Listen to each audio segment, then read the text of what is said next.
Olá, meus queridos e nobres inscritos do canal Spook Houses, Casas Assombradas. Tio Spook aqui novamente. Hoje estou a caráter, não é mesmo? Pô, o Venom é um dos melhores personagens, eu considero. Um dia eu vou mostrar aqui o layout que a gente tem e vocês vão ver o que eu tenho no meu PC. Vocês vão ver que legal que é, tá? Mas hoje nós vamos falar sobre Spook Movies, mais um vídeo de terror, mais um filme de terror que eu trago pra vocês. Uma análise muito legal. Estava eu aqui estudando a minha guitarrinha, falei, deixa eu ver o que tem aqui nos vídeos mais requisitados, nos lançamentos de 2018, e eu encontrei um filme, ó, chuchu belezes. Eu vou trazer para vocês o comentário de um vídeo chamado Astral.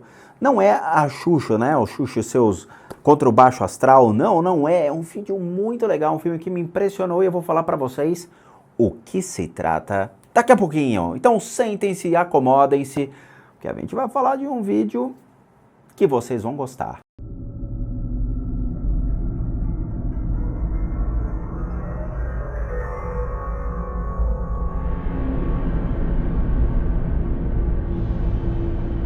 Olá, meus nobres inscritos, sejam todos novamente bem-vindos. Vamos falar sobre Astral. O que é o Astral? Meu Deus do céu, eu não sei. O nome, ele é estranho, deveria ter outro tipo de nome, né? Como eles adoram, Conjuração do Mal, né? O Astral do Mal, Xuxa e contra o Baixo Astral, sei lá, alguma coisa desse tipo. Mas ele remete à projeção astral, né? E esse é um assunto muito delicado e muito trabalhado aí por muitas pessoas a respeito de se é possível ou não e quais são as conclusões, ou seja, o que realmente pode afetar, gerar ou atrapalhar a nossa vida se nós projetarmos a nossa consciência para o astral. Mas vamos lá, vamos primeiro entender o contexto do filme. O filme é chamado de Astral, o mal que nunca morre. Ei, brasileiro é fogo, né? Cria uns nomes nada a ver, mas é dessa maneira mesmo. Bom, ele é um filme de terror britânico.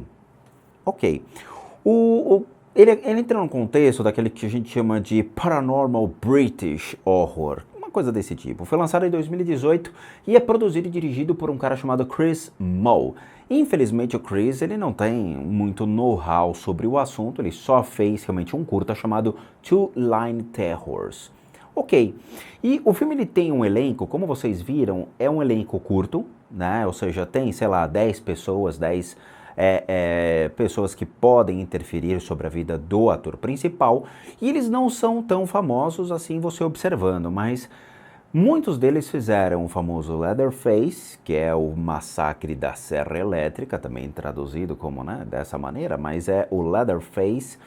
Também temos aí outros filmes como O Sol Negro e O Medo dos Mortos-Vivos. Ok, eles foram pequenos atores que fizeram esses vídeos e agora eles se encontram para fazer realmente um terror interessante.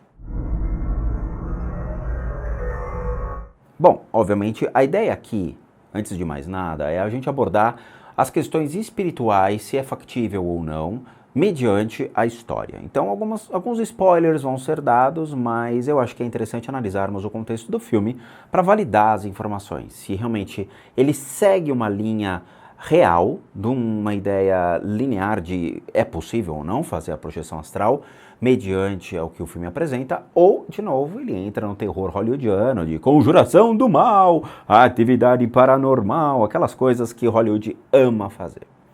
Mas a ideia é muito simples. Uma família, né? Papai, mamãe e o seu filhinho, mamãe vai e se enforca. Do nada, assim, ela sobe as escadas, olha para o lado, para o outro, fala, aqui eu vou me matar, e se mata. Obviamente, o moleque cresce, vai para a faculdade, e ele tem aula sobre metafísica, e essa ideia da metafísica chamou muito a atenção dele sobre a ideia das probabilidades. A metafísica é um assunto muito complexo e ela abrange diversos campos de estudo e a questão da probabilidade da consciência. Então, existe uma comparação entre uma lesma, um animal e o ser humano. Onde está a consciência da lesma? Então, um professor de metafísica acredita que a consciência da lesma está sempre no presente, sempre no aqui e agora. Ela não tem uma ideia de passado, não tem uma ideia de futuro. Eu não sei como eles chegaram nisso, se eles entrevistaram diversas lesmas para saber disso, mas tá ali, não é mesmo? Enquanto os demais, eles apresentam uma série de comportamentos. Obviamente, um cachorro sabe onde ele enterrou o roço, ele vai seguir porque ele tem a consciência dele aonde está aquele objeto dele. Um ser humano tem a capacidade mais ampliada. E aí eles começam a entrar em assuntos mais subjetivos e começam a falar sobre as probabilidades de outros universos.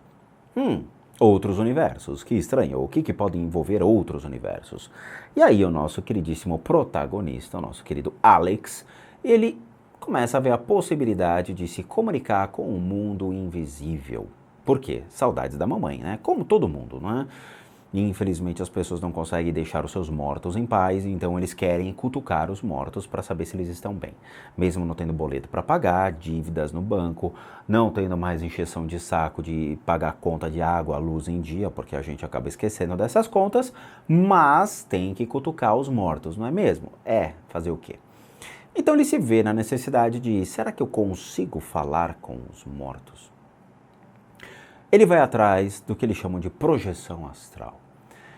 E ele tenta se induzir por diversas e diversas vezes à projeção astral. Obviamente que uma mente racional não consegue criar uma flexibilidade da sua mente, corpo, sensações, emoções, para estabelecer uma linha entre o que seria o físico, o que seria o emocional, o que seria o mental e a projeção da consciência dentro desses universos para o mundo espiritual. Então ele se vê muito bloqueado ainda entre o racional sobre essas probabilidades. E depois de encher o saco do seu professor, dos coleguinhas de escola e de milhões de outros fatores, ele vai lá e é desafiado pelos seus amiguinhos. Os amiguinhos, né, da faculdade chegam para ele e falam, bom, vamos fazer o teste. Eu quero que você faça essa projeção, se realmente dá certo ou não. Você vai deixar o seu computador gravando a noite toda. Não sei que milagre que ele fez isso, porque você tem um limite, né? Porque se você deixar a câmera a noite toda gravando, pelo amor de Deus, vão ser, assim, muitos gigas de memória sendo gastos. Eu acho que só para você usar uma câmera para gravar 8 horas, você pode gastar...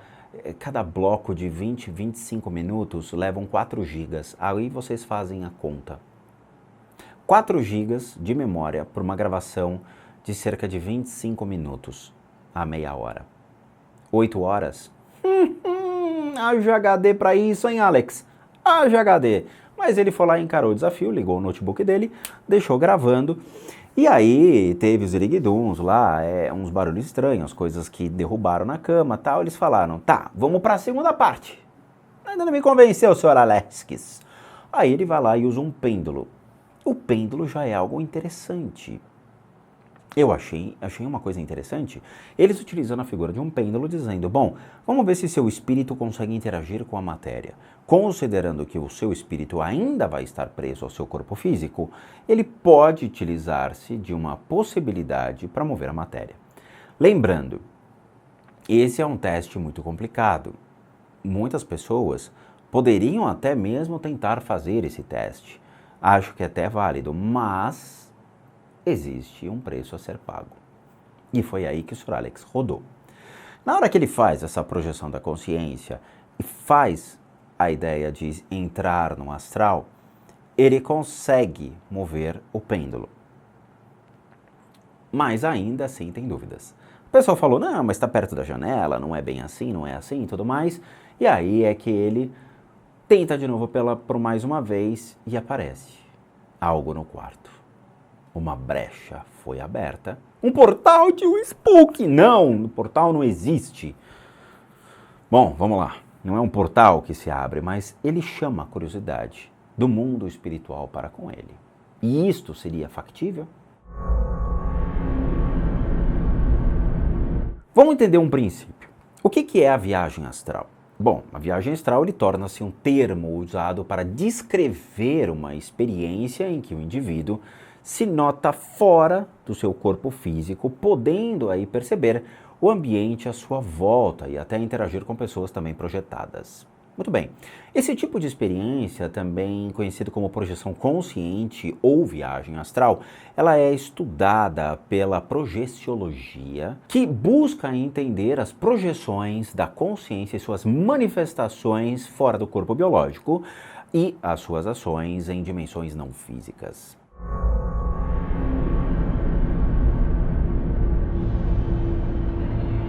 Existe um risco quando você entra num mundo não mapeado?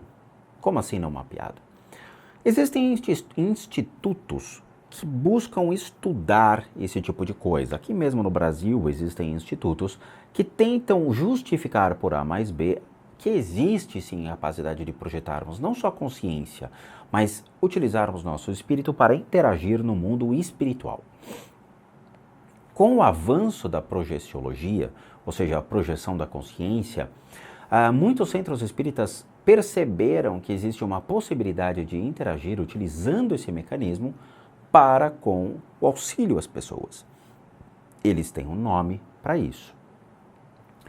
E vocês provavelmente já ouviram falar deste fenômeno chamado apometria.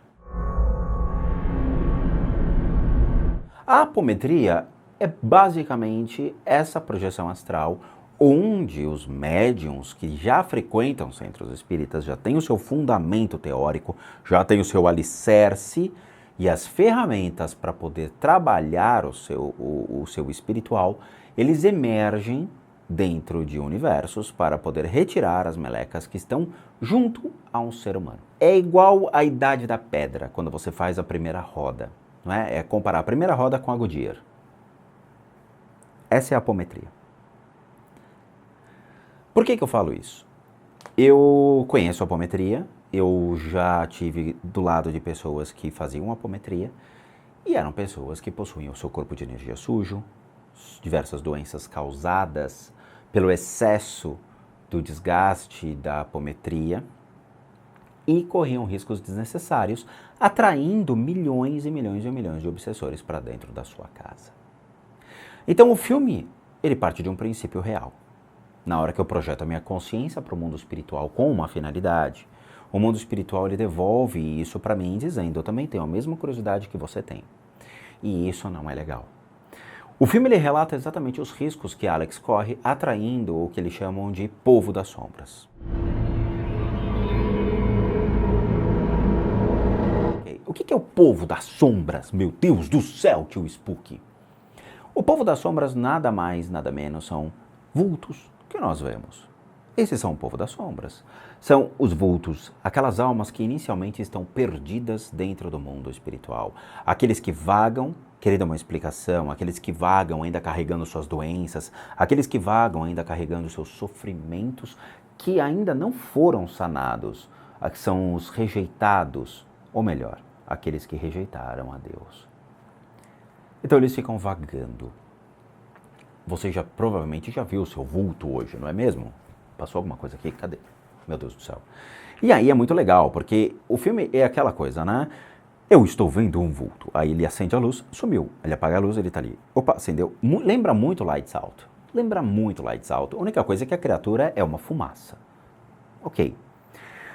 Essa criatura, ela se faz muito presente quando o Alex dorme, claramente porque ele está projetando a sua consciência para fora e o corpo está rendido, ou seja, nada protege o corpo. Este é o famoso erro daqueles que fazem a sua projeciologia, ok? Há muito tempo atrás, há milênios atrás, os xamãs faziam esse tipo de coisa, mas os xamãs sabiam se proteger, porque eles sabiam que eles corriam riscos, expondo o seu corpo físico. Então existem maneiras de você fazer esse tipo de coisa em segurança, o que talvez os médiuns não saibam. Mas antigamente os povos sabiam muito bem fazer a sua, vamos dizer assim, elevação da consciência para com seu Deus, para buscar o seu Deus, para atingir a sua divindade e principalmente para ganhar conhecimento e sabedoria, trazendo isso de volta ao mundo físico e aplicando isso. Alex, quando faz isso, então, ele se vê vendido e as melecas se aproximam. A priori, tem um grande erro nesse filme. Quando Alex descobre mais ou menos o que é por meio da busca de conhecimento na sua biblioteca. Por quê? Porque ele se tranca na biblioteca e fica buscando informações enquanto os amigos querem se divertir, beber, dançar, sair e tudo mais. Alex não quer saber disso, ele quer respostas, ele quer saber o que está acontecendo. E aí é que ele se depara com um livro famoso, de uma escritora famosa que o filme coloca, que remete uma imagem dizendo que era o povo das sombras. E na verdade não é, eles utilizaram uma imagem errada. Muito bem, paciência. Ele entra em contato e paga 120 euros. 120 euros para falar com a dito cuja. Putz a vida, 120 euros com euro que é a 5 conto? Rapaz, a mulher tá rica, não é? Mas ele paga, tem acesso ao livro, ele quer falar com ela, beleza. E aí ele vai até essa mulher e faz o famoso jogo de tarote. Aí o filme também deu uma degringolada e deu uma errada, não é mesmo? Vamos lá.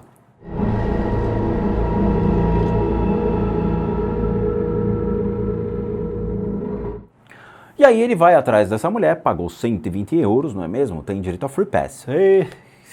Free pass, vamos lá, bate na porta da mulher, tem direito a café da manhã, jantar, porque por esse dinheiro, 120 euros.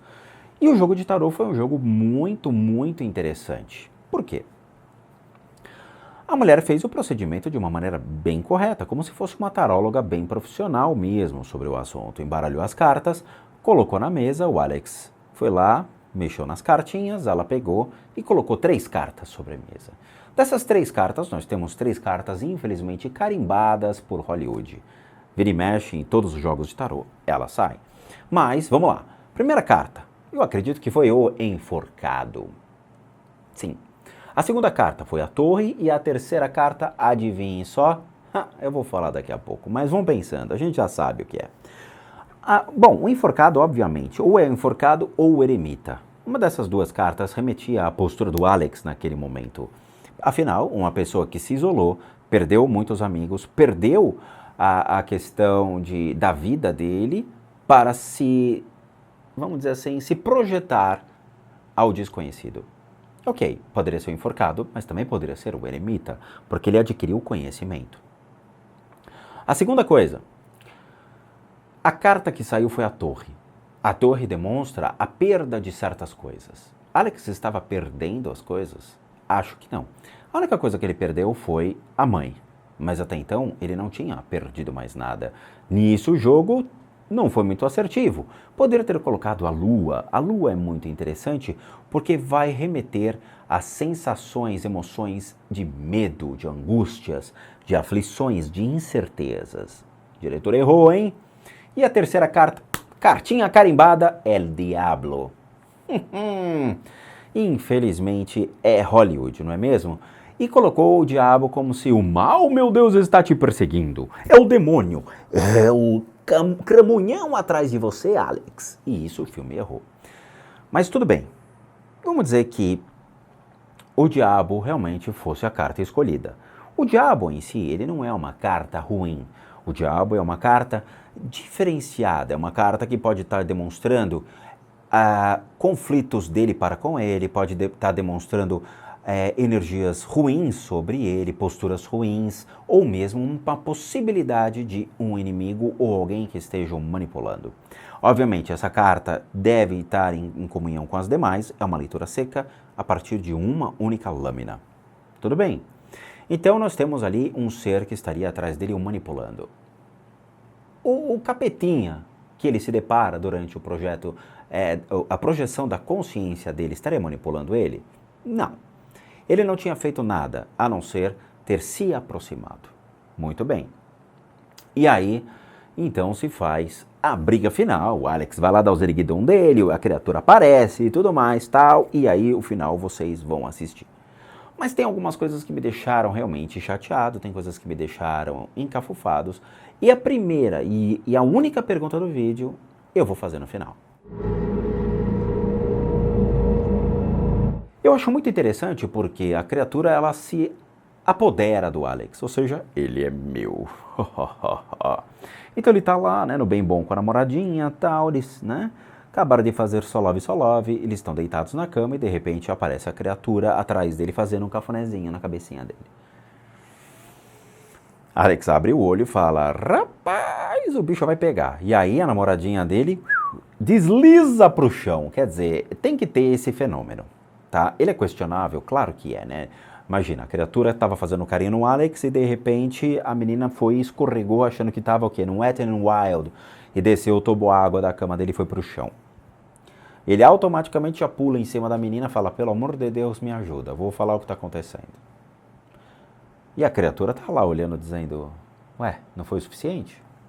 Não rolou. Essa o diretor também deu uma mancadinha. Eu acho que o filme, tirando certos abusos, eu acho que poderia ser muito legal. Outra coisa que eu achei interessante é que o Alex usa um símbolo budista no pescoço que não tem validade nenhuma para ele e ele utiliza, porque a mãe deixou para ele. E por incrível que pareça, é um objeto que o tio Spook também tem. Eu também tenho! Eu tenho, mas eu deixei guardado. Ele é um Dord duplo, pequenininho, que a Maria aqui já viu em cima da minha mesa. É muito parecido com aquele Dord duplo que eu uso para fazer os tratamentos e que vocês já viram no Limpezas de Casas. Ele tem no pescocinho dele! Pois é, eu achei muito legal quando eu li aquilo, e ele usa aquilo o filme inteiro e não tem a menor ideia do que é aquilo. Parabéns, Alex, pela sua busca de conhecimento fadada ao insucesso.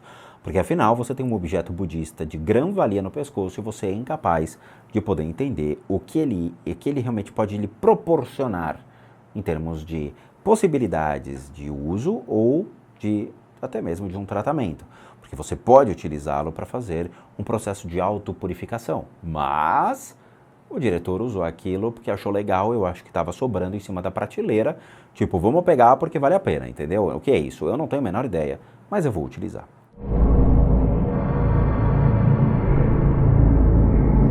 Tirando os abusos do vídeo, eu achei o filme muito legal, muito interessante mesmo. Eu acho que a proposta foi sóbria em talvez 80% do filme, tirando, obviamente, a última parte e essa da menina que voa para o chão.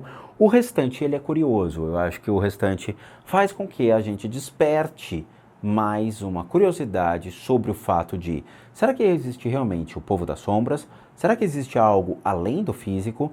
Será que a capacidade do ser humano de projetar a sua consciência para o mundo espiritual ela realmente é válida?